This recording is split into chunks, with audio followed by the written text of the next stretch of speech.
It hurt me because I knew they were teasing me about something that I had, something that's attached to me. Why would you say something like that to someone who you claim to be your friend?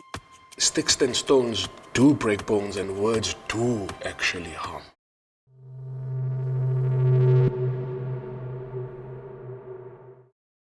Each one, got to teach one. Let's learn from one another. Let's go.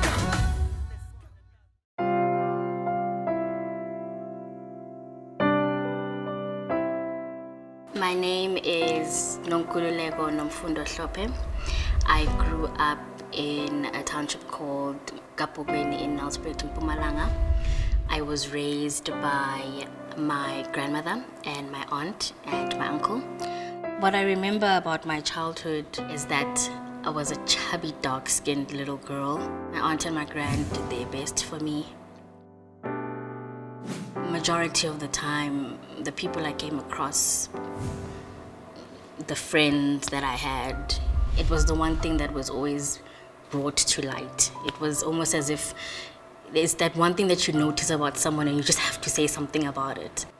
And that was my skin. My aunt and my grand really stood up for me. They tried to show me the love that I needed so that when I went out there and people were saying these things about me, they wouldn't affect me. But little did they know that this had already started, I just hadn't said anything to them. 80% of my childhood is me remembering being teased and bullied about being dark-skinned and never saying anything about it.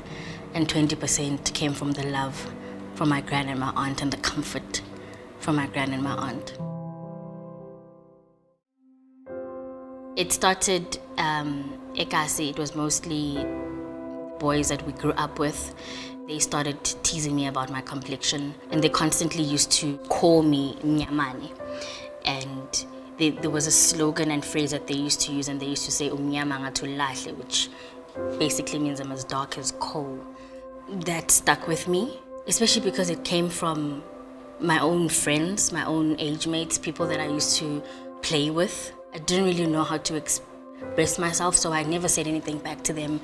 And I never went home and I told my aunt and my grand that this is what was being said to me, so I kept it inside.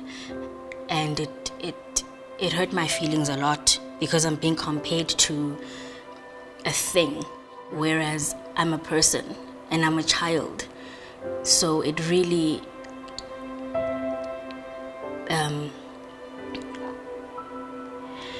hurt my feelings because, like, this is my skin.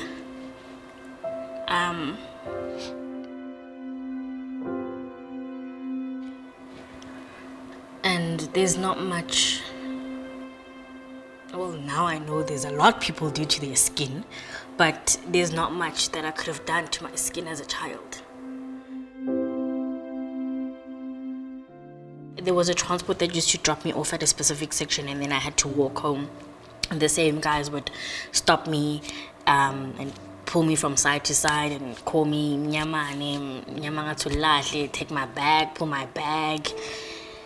And then, even with that sort of bullying, I still never told anyone about it. I just used to walk home and get into the house like everything was okay. But I didn't know how to express myself.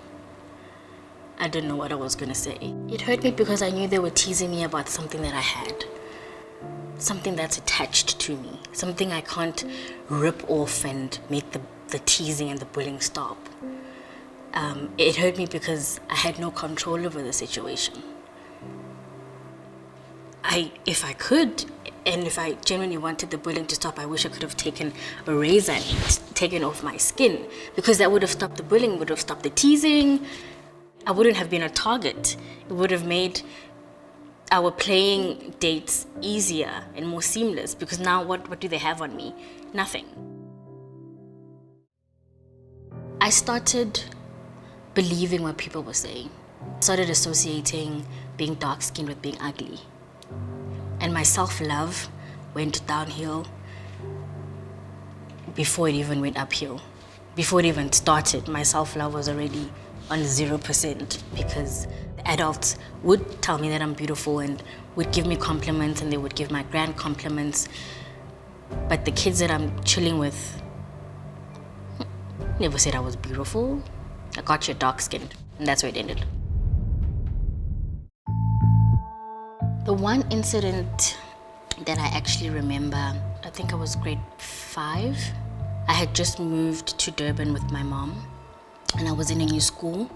So my emotions were better because I had moved from the place where this actually started to affect me. I had moved to Durban with my mom and I get to start afresh. And this one thing that has been defining me this whole time is no longer going to, because though they're not the same people that I know different people now. And I started going to a new school, and what do I know? It completely starts again with different people in a different area. And I remember this one specific incident. It actually had been going on for quite a while. It was the same boy that used to constantly say to me, "You're so dark, you're so dark, you're so dark." So I'm sitting with my friends, we're eating lunch during break, and he walks past and he says, "Here's this dark girl, here's this dark one," something along those lines. And because he was walking, I think I just got up and I got on top of him and I pushed him down. That was the first time I actually did something to someone who had something to say about my skin. And even me getting to that point, I was now able to express myself, now able to know that, no, this actually hurts my feelings and I don't like it. I don't like what's happening. And it's happening constantly in a place that's supposed to be my safe haven. School is supposed to be a safe haven. Having another child bully me, it hurts. It hurts because we're all the same age. We're all supposed to be friends. We all go to the same school. I got angry at the fact that I know I'm dark-skinned. You don't have to tell me every day. I live with the skin, and why does it affect you? Why is it affecting you? What do you want me to do about it? What would make you stop saying those things to me? And the only way that I could do it, because I couldn't do it in words, was just to plunge him, give him a couple of slaps, and then I got off him. We never really took it to teachers or anything. It kind of stayed between us. And let me tell you something, I don't know if I got his respect after that, but he stopped. He never said it again. I didn't tell teachers anything about what was happening between the kids at school because I was scared. I felt like they would think it's my fault. I did something. I didn't know what they would say or how they could possibly help me. If this is what someone is saying about me, at that time in my mind, I didn't know what a teacher could do to change that person's mind to make them stop. So I chose to keep it inside and sort it out my own way.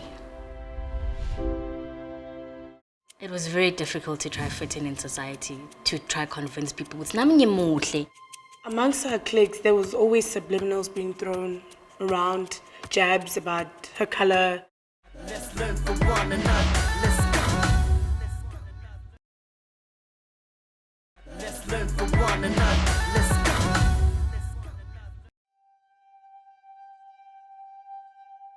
I constantly wanted to be with different group of friends because I don't want people to pick up this thing about me and be it something that we constantly speak about. I feared this topic popping up.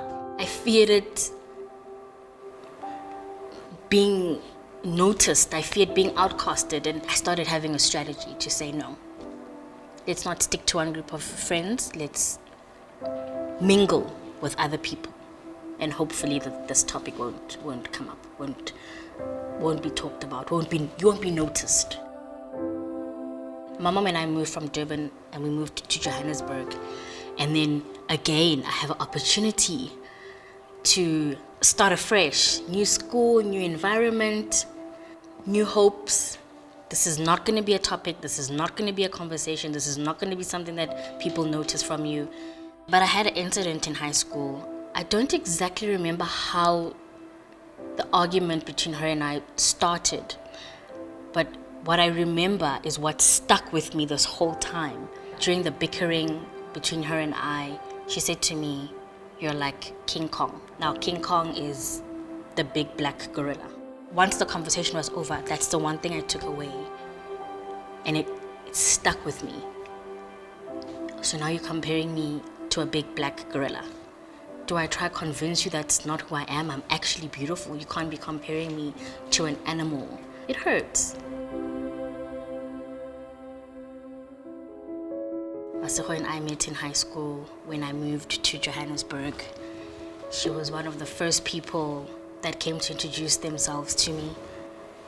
She made me feel welcomed. She made me feel like there's nothing wrong with me.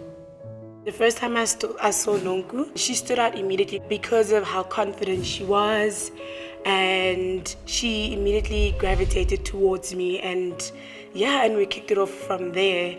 Amongst her cliques, there was always subliminals being thrown around, jabs about her color. It was like, oh, she's so dark, the King Kong comment. I'd brushed it off because, those were my friends, not knowing the ripple effect that it would have had she heard those comments. We used to be friends with this one particular girl. She constantly used to make comments about, oh, Nonku's so dark. I don't know why you chose Nonku. I really just was not happy with that. I think it's because the amount of times that she had repeatedly made such comments. And I said, sorry, why would you say something like that? How can you say something to someone who you claim to be your friend? She just kept quiet and just laughed as if like it was really not a big matter.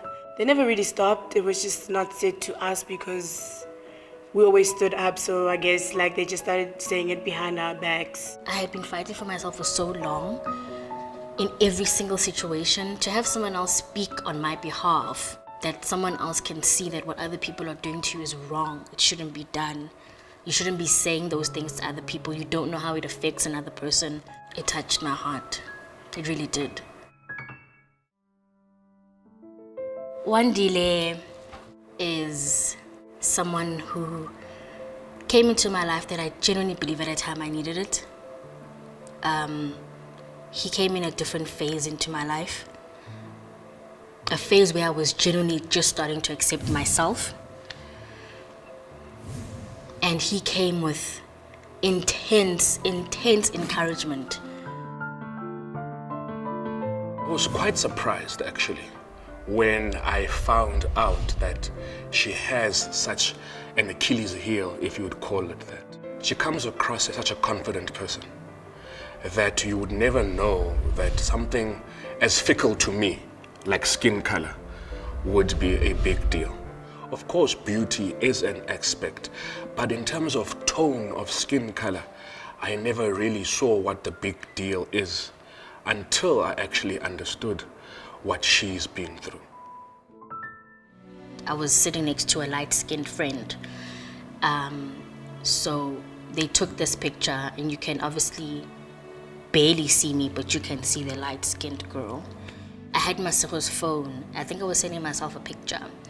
And I saw a comment about this picture calling me load shedding. So this friend that we were with was sending pictures between Masego and her phone. So they were on the chat. One of the pictures that were being sent, it was a picture of myself and the light-skinned girl. I'd actually asked Masego because in the comment she said, LOL, wow. So I said, I didn't like the fact that you said LOL, wow. Why would you say that? As old as we are right now, I forgot how ignorant we became. I was embarrassed. I never thought she'd ever see it because I've been protecting her all these times. But she happened to see it. I was scared of how she was feeling at that moment, that Masego, you're the one person I trust. And you're being so nonchalant about this, because I actually hurt her feelings as well. When we were growing up, we would actually make fun of darker skinned girls. Would call them names like Lahle, Midnight Express, and the new one now is load shedding. I now understand the impact we had on those girls. And the way it impacts her now, I kind of feel responsible because I put myself as those little boys who were teasing the little girls, and now we see how it's impacting them. You look at social media, you look at the media, you look at everything around you. It's about looking beautiful, light-skinned, and so on.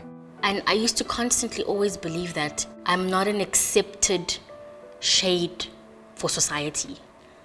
Like I'm too dark to be accepted as beautiful in society. And I've had to change that status quo to say that no. It was very difficult to try fit in society, to try convince people. It's nami ngimuhle. Angisiyo yellow bone, ngi dark skinned bone, but nami ngimuhle. I honestly believe the colorism element should be cut out completely. Colourism is one of the battles we're fighting right now in society. It's wrong because it's based on social norms that people are just making up on their own.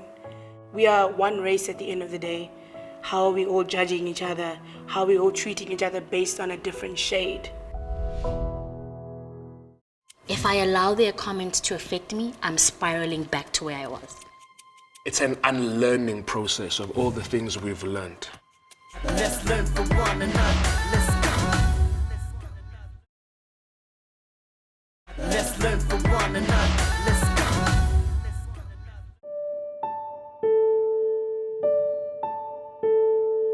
It's important for me to make sure that my girl understands that I'm her biggest cheerleader.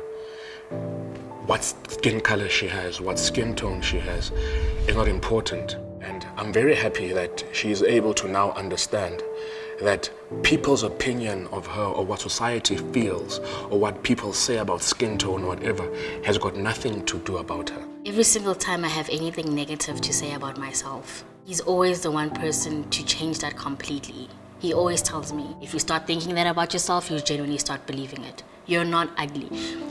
He actually tells me that I only date gorgeous women.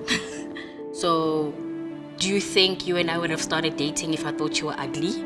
It's so nice to hear someone say that about you. It's amazing.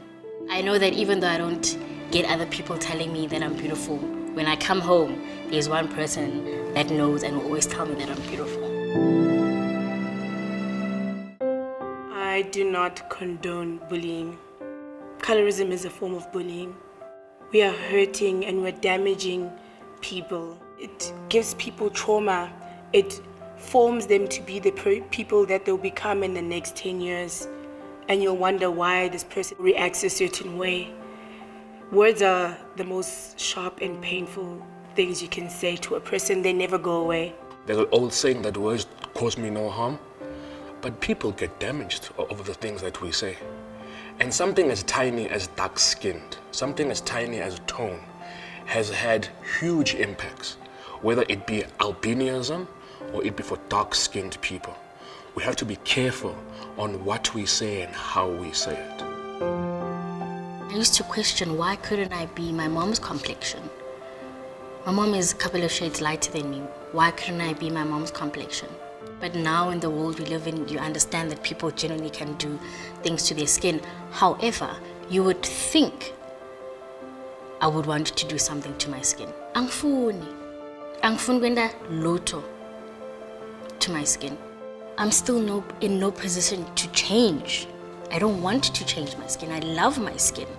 And for someone who went through what I just said, you would think the first thing I would have wanted to do when I had the opportunity was change my skin.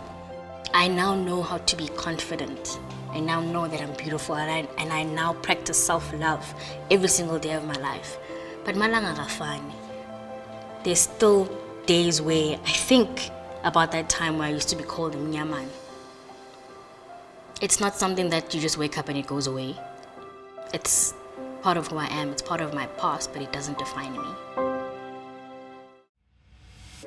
Other women that were going through the same issues of colorism that she was going through, them coming out and speaking on the issue and the bullying that they've experienced, I believe that it has made Nonku also think about what she has gone through, and it had motivated her to doing it, even becoming a blogger. I mean, I've never seen her become like more confident and more reaching out to opportunities to be out there.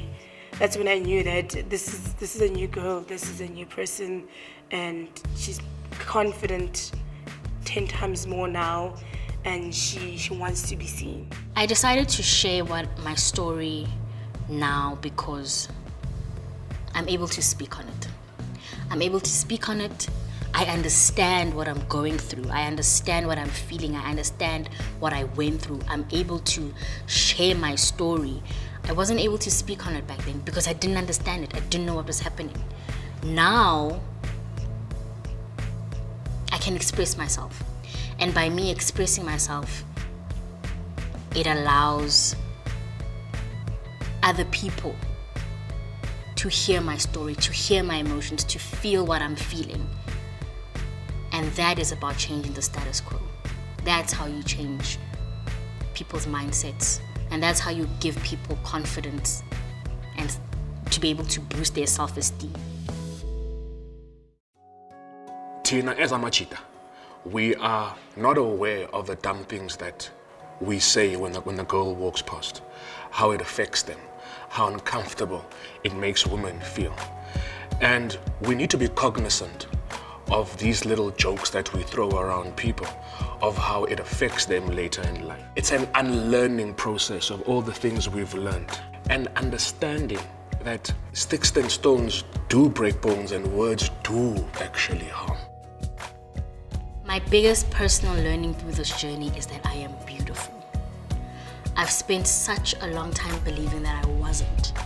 And now I've really had to learn also to not allow people's comments to affect me. As difficult as it is, as hard as it is, if I allow their comments to affect me, I'm spiraling back to where I was. The only opinion that matters is mine. And my opinion is that I am beautiful, I am gorgeous, I am smart, I am dependent, and I am doing this life thing. I would like to say to other dark-skinned people, it's easy for me to say, don't allow the comments to affect you, because they will come and they will affect you. It's easy for me to say that. But there comes a point in your time where you genuinely shouldn't allow those comments to affect you.